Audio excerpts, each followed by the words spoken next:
na yambio betina mutu mo mouvement musu yes ko ba eza normal te yozo lo eza normal mais eza na mokili toza na net disque zo ya kombo na noir et blanc eza yozo bimsa sous disque musu disque zo ya vous na bimisa album te pourquoi vous tuez vos œuvres et nanu na bimisa album eza mini album maxi single eza noir et blanc eza normal oui on continue moment la question tala yoga sokola mata coin owumisa ngote o tuer yango vraiment na bomarelo te nana loba oyeli sule yo ata bana mike petit mo ya bi abina eloko no wana de ganga kuna ebo bina ngote ezo beta yo osala ka ba moi moko ba pop musu so na musu na plaisir awa que okimi question na ngai Généros ayembi ba vocal na ye ozomona mais na omoni ke ide na pesa mabe asala ngo na kata album teza eza ba ida bien ayembi ba vocal na ye bandela ngo na OK c'est bien nga ayembi ba vocal na ye tala ba vocal omona na ba valeur ba nzembo eza na ba valeur ba album mais na carrière na ya zata na album moko ngape ko bino mundibu ba biloko nyonso o na sala na carrière na nga na zata na album moko eza risque on comprend et le keba Robinho Robinho a mis album t'es bien t'es donc voilà na sala album où ils ont générique donc des fois t'es quoi mais oui rumbati bowling la chana on a vocal salata yo choli singa lelo ne bala sentiment sauvetage na moni kasi na ndimi okufa e bato bazo kabonga ba pesinga voilà quoi vous allez vous saluer encore. Vous n'avez pas de problème. Bien, mais loin maison mère. Non. Attends, air tout ça na kati. Robinho Généros. Abis to kota maison mère nzela moko. Donc nzela moko. Alinga kaka ko féliciter pour na wuti na mikili pena. Ko banga mteye le pso boetoni. Oh, ti na ko banga ni. Mai mo apemba. Ngana tuna ra ba question. Ezalaka toujours. C'est ça la merci beaucoup. Donc vraiment on féliciter kaka na aussi pena côté wana bor na yebina ezobeta. Ezobeta pena tchana no. Ezobeta pena donc vraiment félicitations mon frère. En tout cas, merci. Voilà, tu vas te mettre. Généros te donne la place. Hein, ça fait du bien. Merci. Au revoir, Généros. Garçon, grand garçon. Voilà. Mais là, cette chanson, et c'est une belle chanson, c'est tiré de son album Chiffre 9, retrouvé Kamikaze. Donc, c'est une chanson que j'aime beaucoup.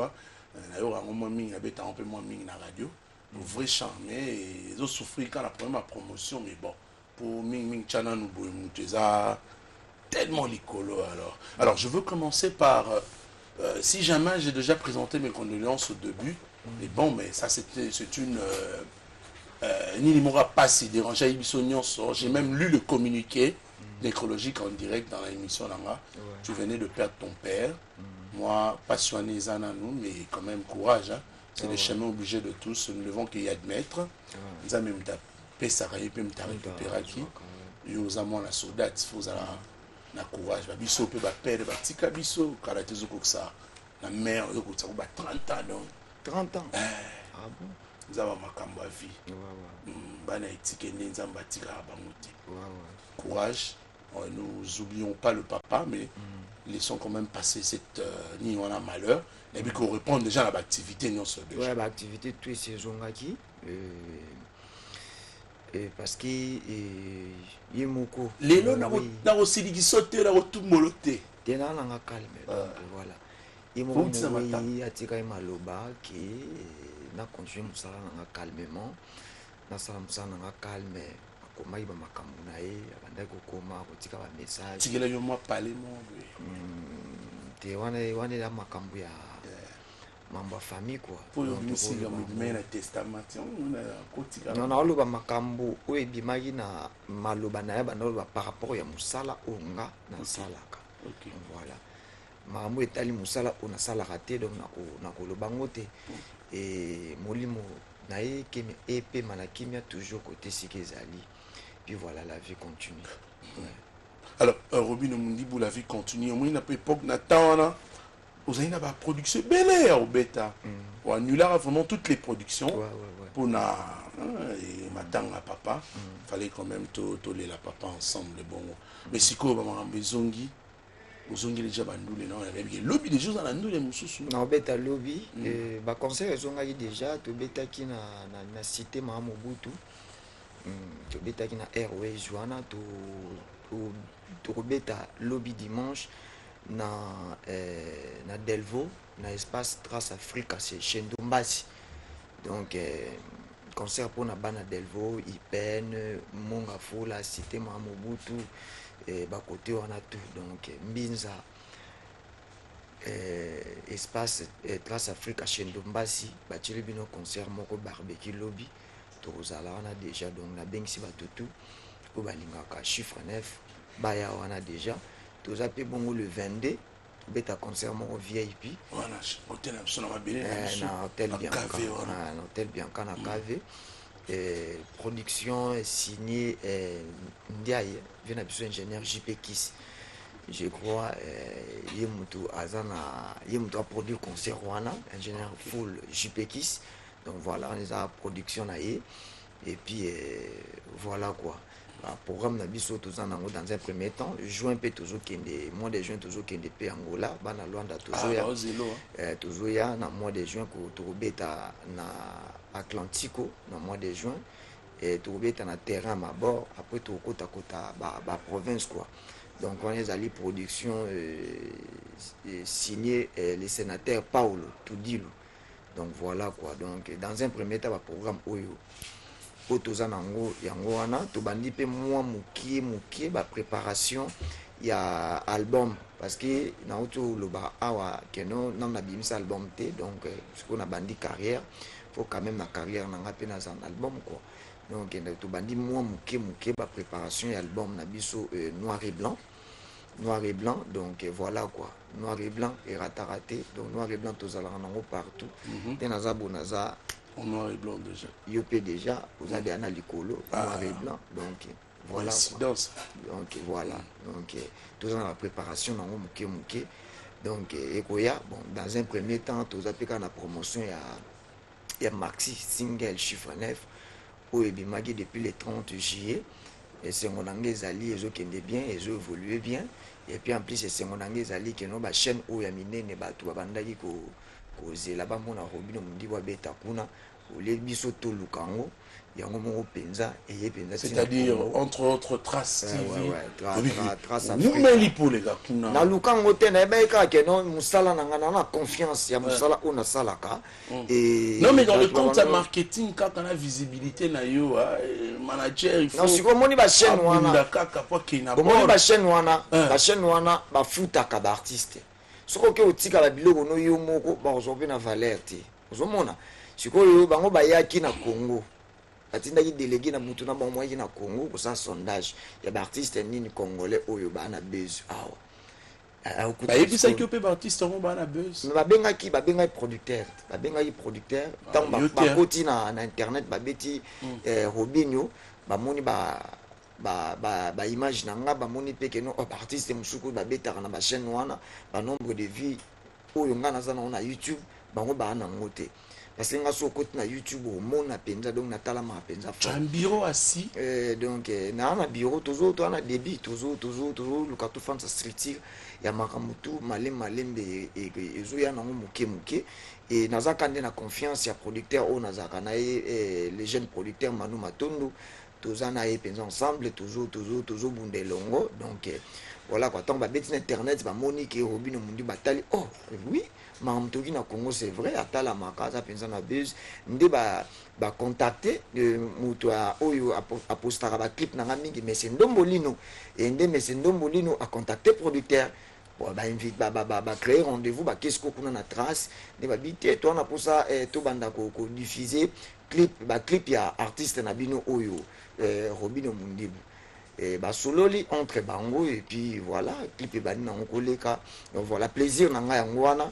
ya komona ke no sala jour moko na fanda na tufana la zamba tuzala biso tu ba musicien ya la zamba naoki héritier conseil moko na zwa makasi et pas héritier Watanabe naoki na sima na nga to pesa après ça Diego Milito pas appelé musicien lelo abisi alobi na e savoir ya lokola mai bakangela ngo nzela te soko bloqué ngo yango mo ti ekomi lokela nzela non je me rappelle bien conseil ona yoka et ça repesa ngati te moni bakangela nga nzela te donc voilà ezali eza moni Robin Mundi butamsu na ina makoki te akokiti na trace kuna okene contacter bango pour esenga ba procédure on comprendre ba artiste boni na Congo batinda ba clip na bango kuna eleka te. Vous comprenez? Mais la musique peut baser na makoki akokene kuna bana ba relation et ça ki ba clip na bango eleka et puis ngai grâce à savoir musala oya kitoko na salaki nde sali ke non papa musala oya kitoko zo sala musala oyo te parce que OK oh nazo sala j'ai des félicitations venant de la part de DJ Wissel abina félicité DJ Wissel na NR Club abina félicité pour na musala zo sala kitoko en tout cas donc conseil wana ona yokaka zo pesa lelo pesa na ndimele on ke savoir ya lokola mai do yango moko atoza na mbongo te yango moko ka connaissance nona ka yango moko ka atoza na ba relation te yango moko ebotelo ba relation yango moko lukelo makambo donc voilà donc conseil pour nanga na ba artiste et tout o nyoso balinga ko sala musala wa musique faut travailler ka mingi faut travailler pendant mingi le longa na komi komona fruit ya savoir na komi ko vivre fruit ya connaissance ya musala nanga quoi donc voilà tous wa penza ba temps na biso ko travailler tout ça penza ba mais qu'est-ce qui fait que tu es un peu si pressé? Je me rappelle que Pépé Kalé à l'Obelo au Moropé à son âme, gardez votre souffle. Mais qu'est-ce qui fait que Yosoro Betika a généré Kimouroui Kangi? Après quelques mois, on peut dire au moins 5 à 7 mois, il faut lancer l'eau. Vous avez été que les autres sont là-bas pour ça trop. Mais c'est que Robin on dit Bounazala quitté Kala. Là, on se faire découvrir. Aussi, ça m'a ramené son malamour. Tu es aussi, ça m'a ramené tout. Mais aussi là. On a une place on a plus à il place on a plus à Zali. Place on a plus à il faut mettre arabe à bord. Ici là, place na beta, place na plus à ici là. C'est inspiration. On fait quelque chose quand tu es inspiré. Au monde. On nous a bien. On fait quelque chose quand tu es inspiré. Il faut laisser la musique à Congo, mais bon, musique à Congo, t'es musique et à toi dans le monde à concurrence.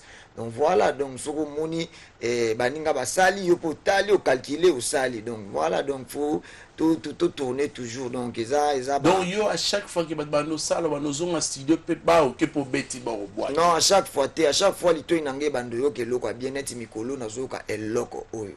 Et donc voilà nazoyoka eloko leki diamant yango.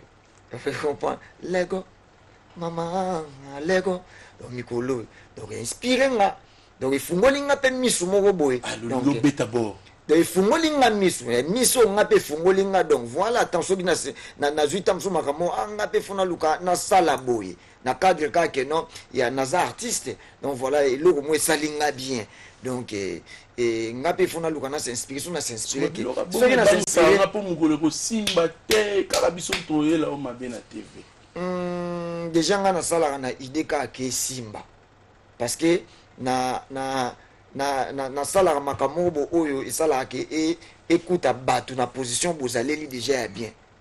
Vous comprenez? Donc écoute na sala mampo simba. Na ba calcul na ngamo na sala ka donc na sala ka po simba jamais na sala pour rater. Là il avait vraiment besoin d'un joyeux après la mort de ton père. Il fallait quand même un joyeux tolo de la paix quand même.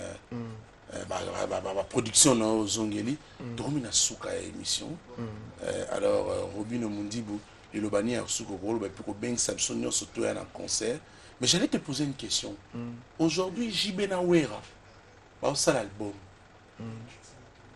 yo avina okolo bani na ba grand na voilà c'est une bonne idée eza penza idée bien eza eloko o penza to zela banda kala biso ba fanatique na bango tozela bandaka la pota kozala artiste o naza lelo to linga bango to sala musique pona bango ba pesa biso guwana eza loko penza donc biso ba fanatique donc on va par rapport ko biso ba fanatique na bango tozela ngo penza bandaka la na ndinga mukete ba beta ensemble podium moko tozela po beta la baninga no mususu pe album ça la bien te to beta na biso s'il faut donc voilà.